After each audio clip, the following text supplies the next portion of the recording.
नमस्कार, आइमा मीडिया में आपका स्वागत है। संभल के जामा मस्जिद क्षेत्र में हुई हिंसक भीड़ पर पुलिस फायरिंग के कारण 3 लोगों की जान चली गई। इससे पूरा क्षेत्र तनावग्रस्त है और लगता है कि धर्म विशेष के नेताओं और जिला प्रशासन ने समझदारी से मामले को हल नहीं किया, अन्यथा ऐसी दुखद घटना न घटती। दरअसल हिंदू पक्ष के लोगों ने संभल की जामा मस्जिद को हरिहर मंदिर बताकर दीवानी न्यायाधीश यानी कि सीनियर डिवीजन चंदौसी में उसका सर्वेक्षण कराने की अपील की थी। न्यायाधीश ने रविवार को 7 बजे से 11 बजे तक सर्वेक्षण कराने का आदेश दिया था।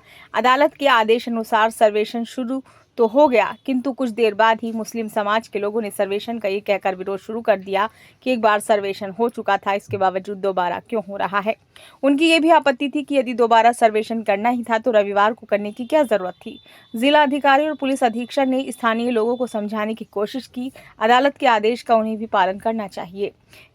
स्थानीय मुस्लिम नेता जिलाधिकारी और पुलिस अधीक्षक की सलाह पर सहमत भी हो गए थे, किंतु इसी बीच कुछ उग्र भीड़ ने पुलिस के ऊपर पथराव शुरू कर दिया। भीड़ में महिलाएं, किशोर और बच्चे भी शामिल थे। पुलिस ने भीड़ को समझाने की कोशिश की। पुलिस ने भीड़ को ऐलान करने का कहा कि अपनी जिंदगी बर्बाद न करें, नेताओं के बहकावे में आपको नहीं आना चाहिए। पुलिस ने भीड़ को समझाने की कोशिश की। इसी बीच बाहरी लोगों की भारी भीड़ आ गई और उसने सीधे पुलिस पर पत्थरों, ईंटों के टुकड़ों और देसी पिस्तौल से हमला कर दिया। यही नहीं, पुलिस के वाहनों को आग लगा दी। पुलिस को जब लगा कि उनकी जान को ही खतरा है, तब उन्होंने फायरिंग शुरू कर दी, जिसकी वजह से 20 से 25 वर्ष की आयु के 3 युवकों की जान चली गई। सांप्रदायिक विद्वेष की जो आग लगाई जाती रही है, उसके फायदे नेताओं को होते रहे हैं, किंतु इन नेताओं को हकीकत स्वीकार करनी पड़ेगी कि निजाम बदल चुका है। अब पहले वाली स्थिति नहीं रही कि पिटती भी पुलिस थी और कार्रवाई भी उसी के खिलाफ होती थी। इसलिए नौकरी बचाने के लिए दंगाइयों के सामने पुलिस के जवान झुक जाते थे। अब वह समय इतिहास बन चुका है। उत्तर प्रदेश में पुलिस को दंगाइयों से निपटने के लिए खुली छूट मिली हुई है। वास्तविकता तो यह है कि सुबह के वक्त जितना पुलिस बल संभल में था वो पर्याप्त था, किंतु लगभग 1000 की भीड़ आने के बाद पुलिस को बाहर से अतिरिक्त बल मंगानी पड़ी। ऐसी हालत में जब खुद जान खतरे में हो तो पुलिस के लिए बहुत मुश्किल होता है कि नैतिक कर्तव्य के आधार पर सामने वाली उसी भीड़ का जान बचा पाना जो पुलिस की ही जान लेने पर आमादा है।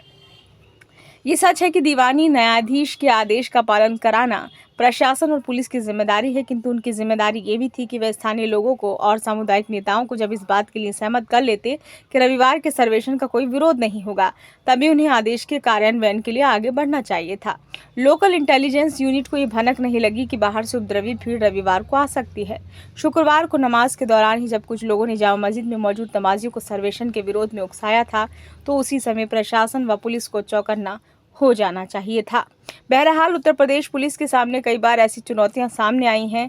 अब उन्मादी भीड़ को संभालने की नौबत आई है। पुलिस ने समझदारी पूर्ण फैसला भी लिया है, किंतु कभी कभी लगता है कि कुछ और कोशिश कर ली गई होती तो बेहतर नतीजा निकलता।